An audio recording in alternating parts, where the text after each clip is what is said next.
গাজীপুর আহলে সুন্নাতুল জামাতের একজন ইমাম মোহাম্মদ রইসুদ্দিন খোকনকে মব সৃষ্টি করে মিথ্যা অপবাদ দিয়ে হত্যা করা হয়েছে। আল্লামা নুরুল ইসলাম ফারুকী রহমতুল্লাহ আলাইকেও এই জিতের দোসরগুলা হত্যা করেছে। একেবারেই যখন হাহাকার করছে, একটু পানি দাও বাবা, একটু পানি খাও, কিন্তু এই জিতের দোসর খাওয়াতে দেয়নি। রইসুদ্দিন খোকনের মুখের সামনে নিয়ে পানি খাওয়ানোর ভাঙ করেছে, পুলিশ পানি দেয় নাই।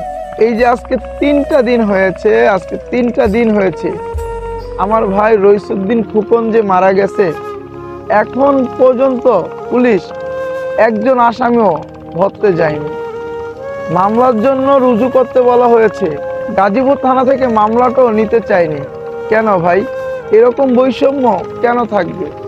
এই বৈষম্য দূর করার জন্যই বৈষম্য আন্দোলন করা হয়েছে, এখনো সেই বৈষম্যই রয়ে গেছে। আমরা তীব্র নিন্দা জানাই এবং অতিলম্বে রইসুদ্দিন খোকনকে যারা মিথ্যা অপবাদ দিয়ে মব সৃষ্টি করে হত্যা করেছে তাদেরকে গ্রেপ্তার করতে হবে।